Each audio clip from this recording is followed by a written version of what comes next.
Refraction. So we are now looking not at how light is reflected off a mirror, but how the light changes as it goes from one medium to another, and that's called refraction. So the thing that interests us most is how not the color changes or anything, which it doesn't, but how the angle of the light changes. So just a reminder, as any wave, whether it's a sound wave or a mechanical wave or a light wave, goes from a less dense medium to a more dense, so like air into water, that light wave becomes slower, the velocity decreases, the wavelength becomes shorter,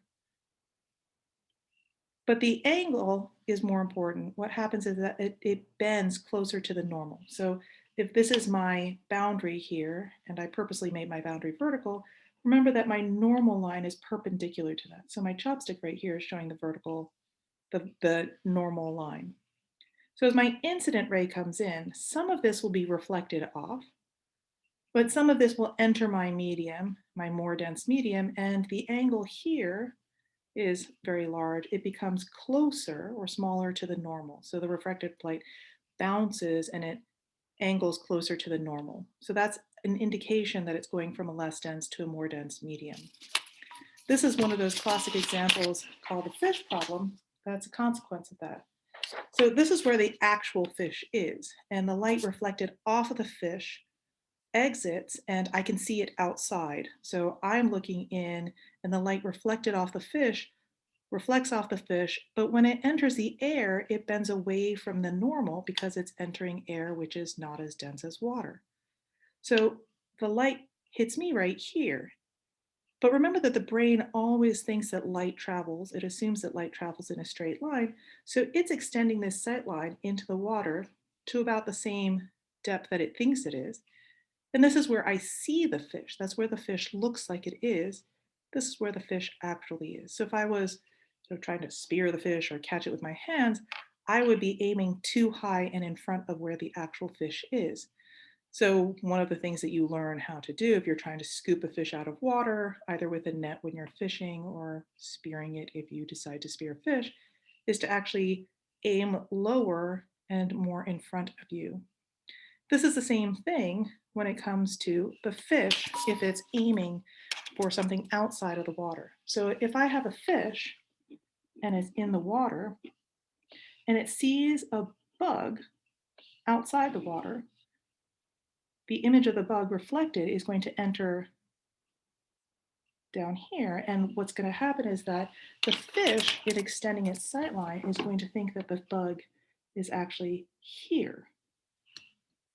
But fish that use this system where they spit water out, called archer fishes, somehow, even with a very small brain of theirs, have the ability to adjust and instead of aiming for the bug that's here, aim for the bug that's here and spit there. The bug falls off the branch, they scoop it up and they eat it. So fish are smarter than humans in this case. And it's probably because they would die if they didn't get it, whereas we can eat something else.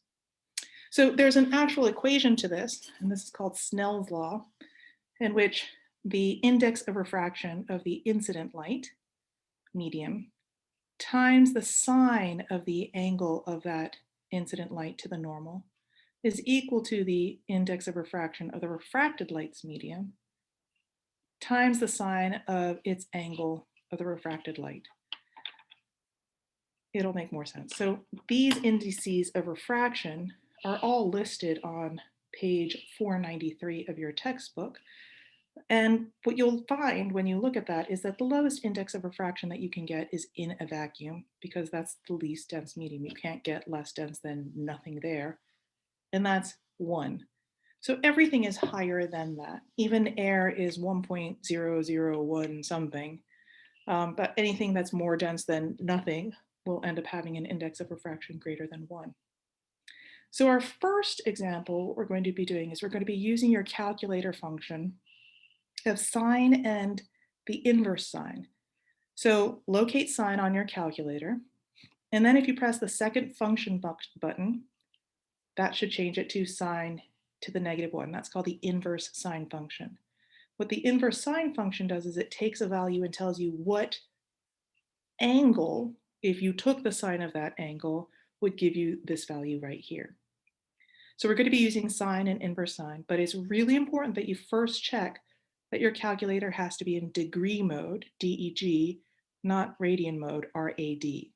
So check right now and make sure, and you can check by punching in 30 and taking sine of that. If that doesn't equal 0.5, you have to switch the mode into degrees. Always double check that. So our example, a beam of light in air enters the water at an angle of 30 degrees. What angle will the light be in water? So I first look on page 493 and I get my index of refraction for air and water, because that's what I'm working with, air and water.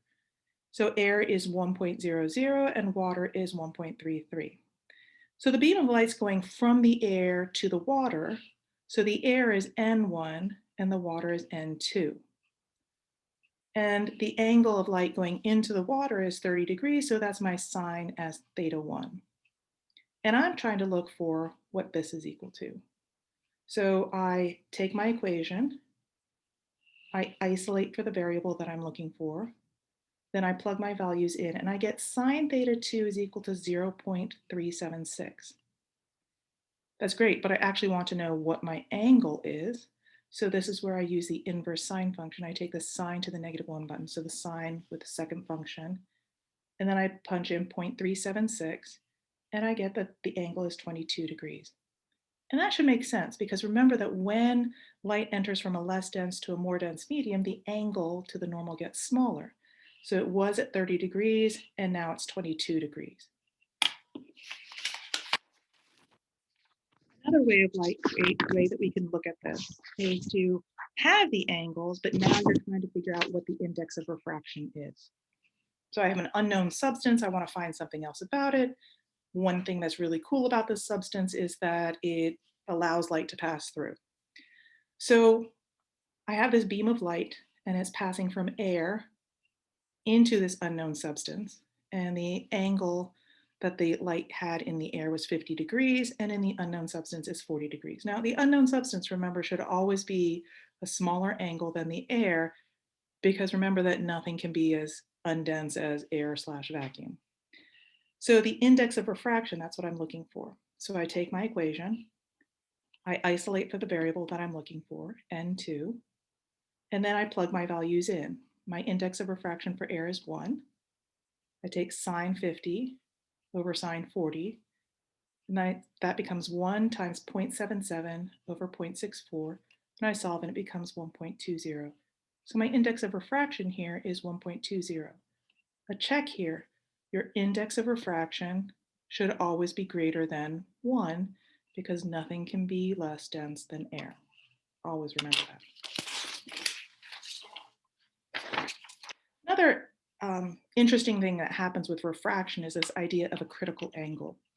So critical angle can best be described as I'm trying to have a beam of light coming out of a more dense medium. So imagine the beam of light coming out of a more dense medium. As it comes out, it bends away from the normal.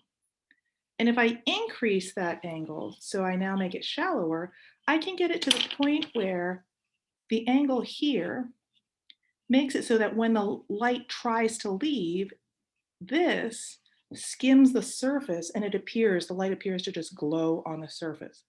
That angle that happens is called the critical angle. And that critical angle depends on how much the difference of index of refractions are between the two objects.